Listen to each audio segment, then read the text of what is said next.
Para personas inquietas, Capital Radio. La mañana de la 10 con Tere Coello. Continuamos en directo en sintonía regional a través de Capital Radio Canarias. Y saludamos a nuestro invitado que se encuentra al otro lado del teléfono. Él es geólogo y además portavoz de la Asociación Tinerfeña de Amigos de la Naturaleza. Eustaquio Villalba, buenos días. Hola, muy buenos días. ¿Cómo se encuentra Eustaquio? Bien, un poco cansado, pero bastante bien. Bueno, cansado, le ha cogido todo fuera.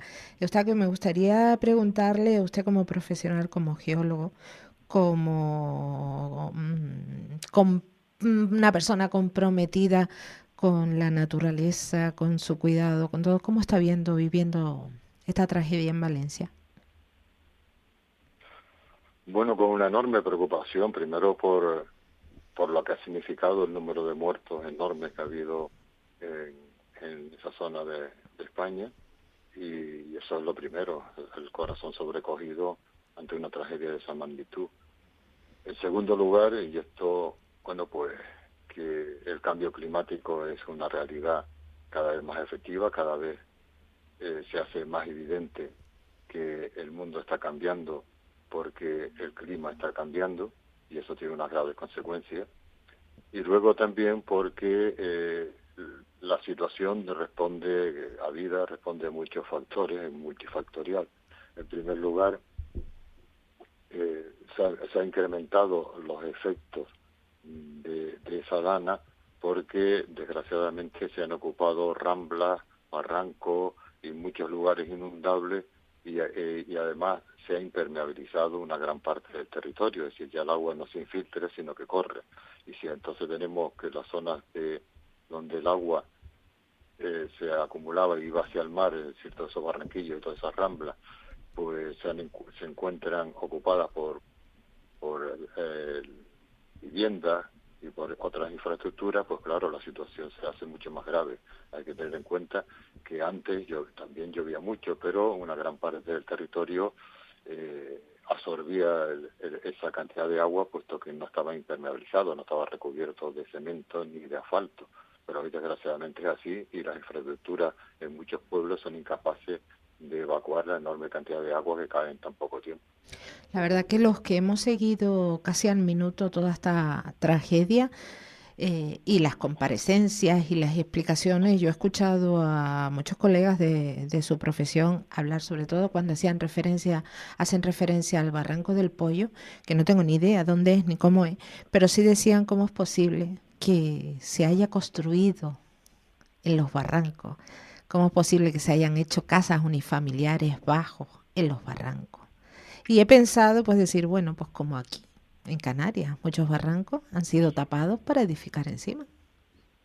Sí, eso. Los barrancos han sido ocupados, las zonas donde circulaba el agua, y tenemos ejemplos, las riadas ocurridas en Tenerife, pues, en gran parte se propició porque esos barrancos, lo que pasó en Rada Azul, lo que pasó en María Jiménez, lo que pasó en tantos lugares de Santa Cruz, en gran parte se debió a una situación de ocupación del territorio, y el agua, como siempre se ha dicho, busca su camino. Siempre el agua al final discurre porque tiene que discurrir, tiene que bajar, tiene que seguir la ley de la gravedad, y termina arrasando todo lo que encuentra a su paso. Desgraciadamente parece que no hemos aprendido nada, seguimos dominados por el negocio, no importa las graves consecuencias que eso pueda tener en el futuro, y lo tenemos en Tenerife, donde la zona inundable, que ya se han hecho los planes, se han hecho por el Consejo Insular de Agua, pues en Tenerife son muchas las zonas que son propicias a que ocurran tragedias por una gran riada, que siempre puede ocurrir. Eso es lo que ha ocurrido antes, volverá a ocurrir en el futuro, y por tanto tenemos que estar preparados para eso. Y luego, si no se puede evitar las consecuencias directas de un fenómeno meteorológico de este calibre, sí que se puede evitar muchas de las muertes, sobre todo las muertes, con una política de prevención, cosa que esta vez, por lo visto, tampoco ha funcionado. Es decir, la Agencia de Meteorología dio sus avisos con tiempo suficiente, pero los responsables de hacer llegar a la población medidas para evitar la tragedia no tomaron las medidas convenientes. Muchas veces los políticos, como ocurrió incluso con la erupción de La Palma, donde afortunadamente no hubo víctimas, pues retrasan esas decisiones al máximo posible pensando que pueden ser impopulares. Pero en estos casos siempre es mejor pasarse que quedarse corto. Siempre es mejor que la gente pueda decir, vaya, pues perdimos las clases y no pasó nada, que perdimos la vida, que es lo que suele ocurrir cuando esto a veces ocurre. Nunca hay una previsión al 100% de cantidad. En meteorología es imposible saber si van a caer 100 litros o van a caer 150 o van a caer 200. Se sabe que va a llover, pero la cantidad exacta que la gente a veces pide es imposible. Y después, desgraciadamente también, pues muchos bulos y muchas maneras de enfocar el asunto que no tienen ninguna viabilidad desde el punto de vista científico. Cuando yo me he enterado de que hay grupos que han denunciado a la EMET, a la Agencia de Meteorología, los abogados España, cristianos, por ello, es que es una cosa de locos. Una agencia que dedica a la prevención y a analizar el tiempo y a predecir el tiempo que tenemos en el futuro con los medios que la ciencia dispone hoy día, la va a ser responsable de que llueva demasiado y que haya una tragedia de este tipo. Eso solo contribuye a desprestigiar a la ciencia y a facilitar una visión apocalíptica del mundo donde no se analizan claramente cuáles son las causas, sino simplemente se denuncian políticamente a los que tienen frente. Volviendo la vista, yo tengo aquí varias preguntas porque hoy están gran parte de los efectivos de emergencia achicando agua y sacando barro de un centro comercial con las zonas de aparcamiento en los bajos para 5.000 coches, igual que aquí, porque yo pienso en los centros comerciales que hay en Canarias y todos tienen los coches, los aparcamientos por debajo del nivel del suelo, al igual que muchísimos túneles para desahogar el tráfico. Sí. Sí, no solo los centros comerciales, si vemos los parkings que tenemos en la ciudad disponibles hoy día, la mayor parte de ellos se encuentran a niveles inferiores, bastante inferiores a la calle, varios niveles por debajo, desde el que tenemos en el mercado, el que está en la Plaza Boiler, o los que están en otro sitio, y demás. Por ejemplo, algunos lugares que eran antiguos barranquillos, como el caso de la Plaza Boiler, que está justo donde en una calle que ya mucha gente no lo recuerda, pero hasta hace muy poco tiempo todos la conocíamos como la calle del Barranquillo o el Docerí. Era un barranquito que ha sido taponado. Lo mismo ocurre con la calle del Pilar, la calle de los Campos, que era el antiguo barranco de Cagar Aceite. Claro, todo eso tiene consecuencias si no tiene capacidad de evacuación. La infraestructura que han hecho debajo de esos barrancos para taponarlo, para evacuar todo el agua posible, pasa por como ocurrió en La Riada, en Santa Cruz. Recordamos que en uno de esos túneles, el del hospital universitario de Canarias, a la altura entre Taco y La Cuesta, falleció una persona de Protección Civil rescatando a personas que se habían quedado en el túnel. Por eso digo, esa manía también ahora de desviar el tráfico, hacer túneles subterráneos, soterrar carreteras. Mi pregunta es, ¿cuentan con los geólogos a la hora de hacer planes urbanísticos? Desgraciadamente no cuentan ni con los técnicos, o no se les hace caso porque muchas veces se señalan el problema, pero hay un elemento que vale más que los informes técnicos, que es el beneficio que se puede obtener económicamente realizando ese tipo de obras. Pero está claro que se han hecho y se están haciendo muchas obras, no solo ya a título particular, es decir, de urbanizaciones, sino de infraestructura, que suponen un grave peligro de cara al futuro. Es decir, yo he participado en algunas normas urbanísticas y una de las cosas que siempre he señalado cuando he realizado este tipo de trabajo es señalar las zonas inundables y hay gente que te dice, oiga, pero mire, si aquí no llueve nunca. Digo, sí, si hay un barranquillo ocurre. Me estoy acordándome ahora que a poco tiempo de inaugurar el aeropuerto del Sur, a poco tiempo, como todo el mundo habrá visto, la llegada al aeropuerto del Sur, todas esas planadas, pues todos los barranquillos, ¿qué ocurrió? que cayó en 20 minutos, cayeron 40 litros de agua y el aeropuerto del sur se inundó. Se inundó, ¿por qué? Porque no se tuvo en cuenta que efectivamente en esa zona llueve muy poco, pero a veces puede llover y caer un taponazo de agua en muy poco tiempo, y las infraestructuras que hacen los invernales para absorber el agua que cae son incapaces de hacerlo, y la consecuencia pues es la inundación posterior. Y si encima tenemos subterráneos, pues claro, el agua se acumula evidentemente en las zonas más bajas, y tenemos, sin recurrir a los problemas del cambio climático, que lo que hacen es aumentar la gravedad de la situación de cara al futuro, pero sí que tenemos en el pasado ejemplos muy claros.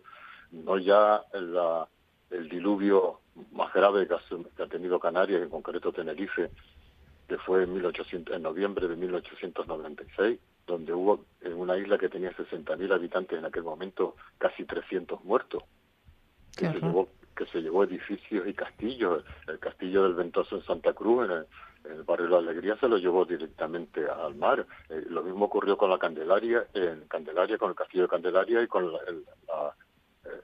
la iglesia y la propia imagen de la Virgen de Candelaria, que se la llevó a la riada. Todavía son visibles en la isla los estratos de sedimento arrastrados por el año 26.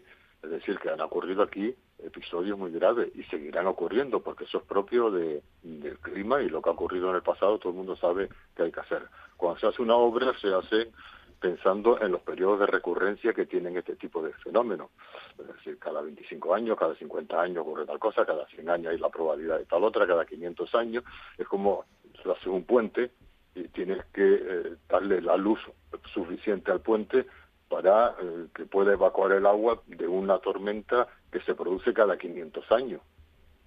Claro, porque todo esto es cíclico, ¿no? En el tiempo, todas estos fenómenos que aparentemente nos pueden parecer puntuales, realmente son cíclicos, se están repitiendo. Claro, es que hay un problema de percepción temporal. Una cosa es la percepción temporal que tenemos los humanos, que tenemos una vida, pues hoy día pues podemos llegar a los 80 años y siempre antes hacía tal cosa, pero el tiempo, desde el punto de vista meteorológico y no digamos geológico, funciona de otra manera. O sea, hay fenómenos que ocurren cada 50, 60 años donde no hay memoria colectiva, de los que viven no tienen memoria de ese hecho. Se sabe por las consecuencias históricas. La riada de 1645 en Garachico, que ocasionó un montón de muertos, pues claro, todas esas cosas se van perdiendo en el tiempo. Cuando las generaciones que lo sufrieron pasan y las que quedan son los hijos y los nietos, pues ya esas cosas parece que no ocurren, se vuelve a construir en los mismos sitios, se vuelve otra vez a la misma situación, y cuando vuelve de nuevo a ocurrir el fenómeno, entonces lamentamos las consecuencias. Por eso hoy día en la planificación es obligatorio y debería llevarse a la práctica siempre la previsión de este tipo de fenómenos a los cuales no tenemos nosotros la memoria histórica, pero que sí que sabemos que han ocurrido perfectamente. Nosotros sabemos perfectamente cuántas veces se ha inundado la iglesia de la Concepción por las avenidas del Barranco Santo. Uh-huh. Y la mayor parte de la población que ahora vivimos en Santa Cruz no lo recordamos. La mayor parte pues no le parece siempre ese barranco lo de seco, pero si alguna vez cae un buen chubasco, como ha ocurrido en otras ocasiones, pues es toda la zona inundable de Santa Cruz. Y como el barranco lo hemos acotado, antes tenía una desembocadura más ancha, antes tenía incluso un gran charco, el charco de la iglesia, que estaba allí frente donde había anguilas y cosas así. Hoy eso ya no existe, el barranco ha sido corregido, se le han puesto muros de contención, pero no sabemos, incluso el puente de hierro que está frente al museo y a la iglesia de la Concepción, uh-huh, afortunadamente, que costó un montón de dinero, se levantó porque estaba tan bajo que obturaba, cuando los arrastres de los barrancos se obturaba y contribuía aún más a la inundación de la zona baja de la ciudad. Pero estamos hablando de cosas. Cuando la riada en Santa Cruz, resulta que los motores de emergencia de protección civil los tenían en un sótano. evidentemente dejaron de funcionar, no hubo manera que funcionara. No se tuvo previsto que eso debe estar en un búnker muy protegido, porque es lo que último que debe dejar de funcionar en una situación de emergencia. Evidentemente. Tengo una pregunta que llega de un oyente, Eustaquio. Dice, pregunta para Eustaquio, ¿por qué nunca se escucha a estos expertos bien formados y cualificados? ¿Hay intereses para no escucharles? Bueno, yo no diría tanto como que nunca se escucha, hay muchas ocasiones que supongo que sí, que se han escuchado, pero lo que ocurre es que si miramos cuál ha sido la dinámica, por ejemplo, en Tenerife en los últimos tiempos y en Canarias en general, se ha producido un hecho, y es que se ha puesto por encima de esa situación que el político piensa, yo estoy 4 o 8 años como mucho y esto no ocurre si no es, así que es mejor no gastarse más dinero en hacer estas cosas y hacerlo de otra manera. Ha ocurrido con la autopista del sur, en muchos casos ha contribuido a las inundaciones porque no se tuvo previsto lo que los técnicos decían, de que había que darle suficiente luz, apertura a las zonas donde pasan los barranquillos para evitar que sirvieran de barrera de contención y propiciaran después graves inundaciones al desbordarse. Yo creo que cuando la sociedad debe valorar en ocasiones, sí es más importante el beneficio inmediato que se puede obtener a los daños que se pueden ocasionar debido a la búsqueda de ese beneficio inmediato. Yo creo que en Canarias se ha ido más desde ese punto de vista a obtener el máximo beneficio de las inversiones sin tener en cuenta las consecuencias que podría tener en el futuro. Y eso a veces lo pagamos muy caro. Yo le voy a poner un ejemplo que me hacían llegar ayer. En Santa Cruz se está construyendo el carril bici en la calle que va desde la Plaza Weyler hasta el parque, que pasa por el ayuntamiento. Había unas canalizaciones para el agua, precisamente de lluvia, en uno de esos lados, concretamente donde se está haciendo ese carril bici, y esas canalizaciones han desaparecido, se las han cargado. ¿Eso puede suponer un peligro en caso de lluvia? Hombre, todo lo que sea cegar, tapar,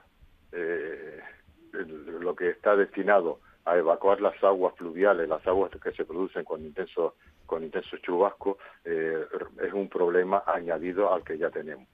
Hay que tener en cuenta como lo que ocurrió en Santa Cruz cuando se produjo la enorme riada, es que cuando salí vi cómo era la situación, cómo el agua, claro, corría calles abajo y se acumulaba por todos sitios, porque los invernales, los sitios que están destinados a tragarse esa agua, eran insuficientes. Además, Santa Cruz, después es verdad que se han hecho obras, pero Santa Cruz carece todavía de una separación del alcantarillado de las aguas negras, de las aguas grises que nosotros producimos, de las aguas pluviales.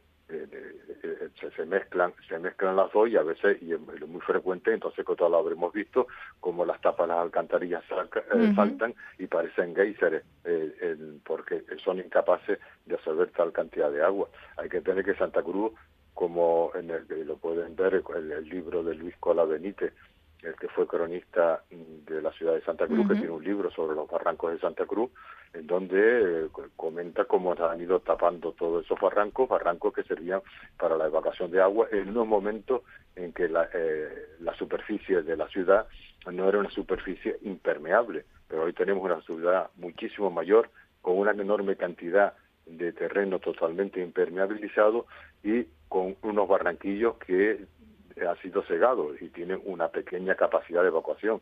Por tanto, las consecuencias de cara al futuro pueden ser muy graves. Si a pesar que se han tomado algunas medidas en el Barranco de Hierro, algunas medidas por la zona del Parque La Granja, se han construido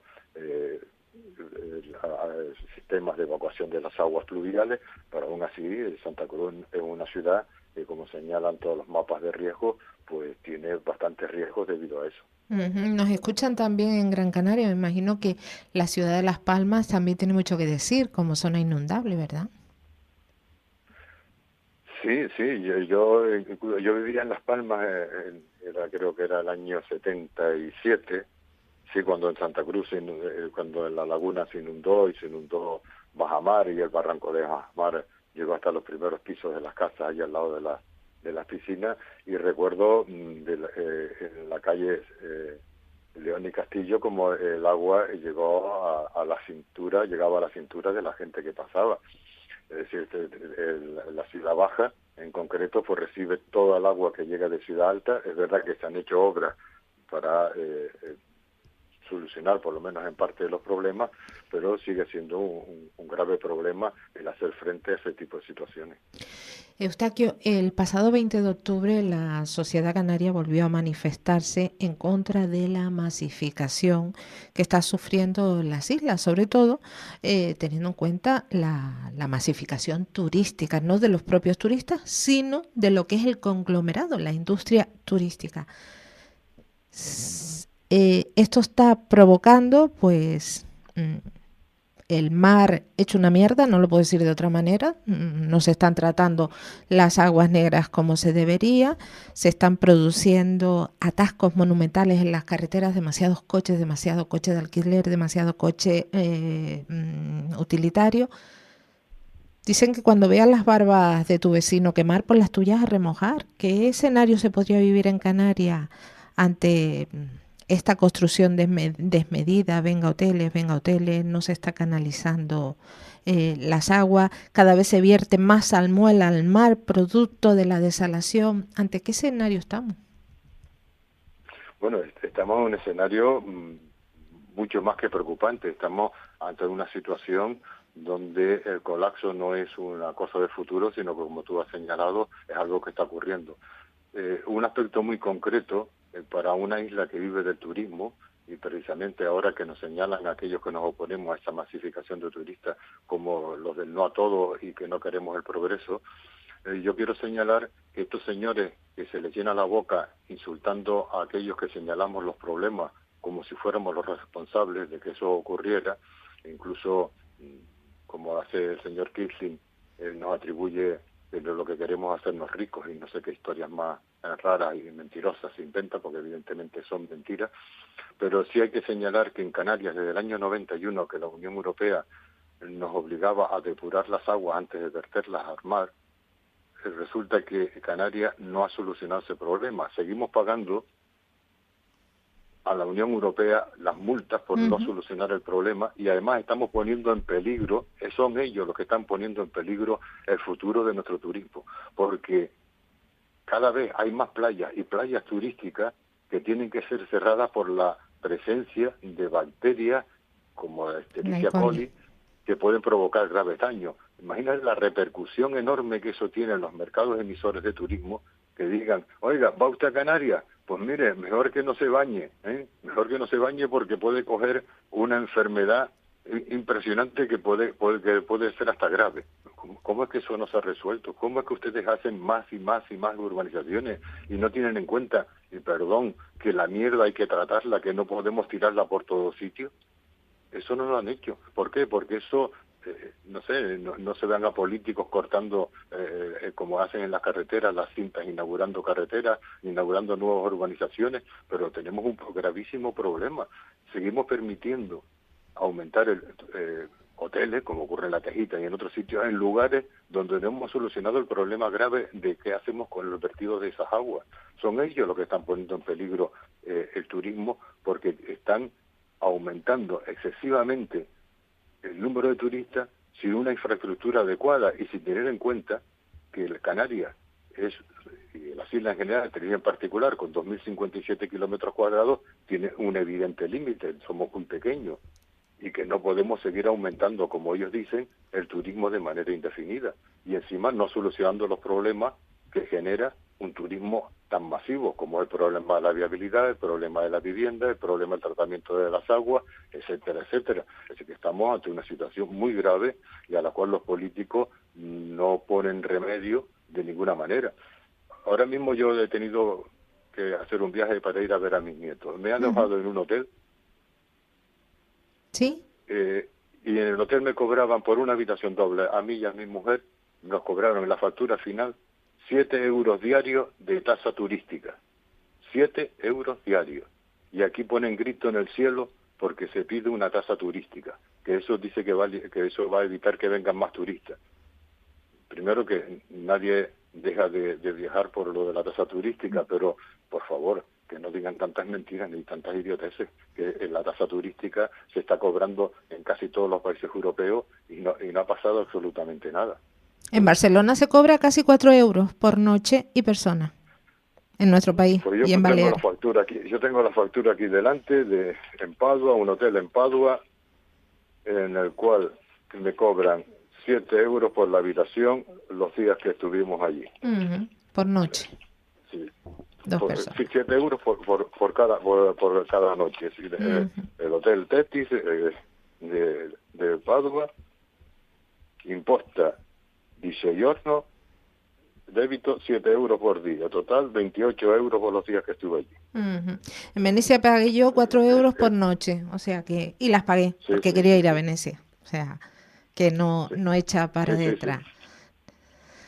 Pues queda mucho por hacer, ¿verdad? En Canarias no se puede mirar para otro lado. No se puede mirar por otro lado. Yo creo que los políticos y los responsables de los asuntos públicos deben reconsiderar sus opiniones con respecto a cómo debe funcionar y cómo debe tratarse el turismo en las islas. No podemos seguir colapsando nuestros espacios naturales como está ocurriendo en la isla de Tenerife, donde los vecinos de Anaga ya no pueden ni salir de sus casas porque hay un colapso perpetuo, un parque nacional colapsado por la cantidad de visitas que llegan a la misma hora y pasan los años y seguimos en lo mismo, y sin embargo el Cabildo lo que hace, como lo llama ese señor, el capo de Medio Ambiente, le abre todas las puertas porque así hace más publicidad para que vengan más gente a la isla de Tenerife. No, eso no podemos seguir así, que tenemos que plantearnos cómo debe ser el futuro de nuestra isla, que evidentemente el turismo es absolutamente necesario, pero de otra manera que no repercuta negativamente ni en el patrimonio natural de nuestra isla, ni en la calidad de vida de sus habitantes. Nos quedamos con eso, Eustaquio Villalba, geólogo y portavoz de la Asociación Tinerfeña Amigos de la Naturaleza. Mil gracias por estar con nosotros compartiendo tiempo de radio. Muchas gracias a ustedes por contar con nuestra opinión. Un abrazo, Eustaquio. Bueno, así llegamos, hacemos la desconexión regional. Gracias a todos los que nos han acompañado a través de Capital Radio Canarias. Escuchamos Publi, escuchamos información nacional y continuamos. La mañana de la 10 con Tere.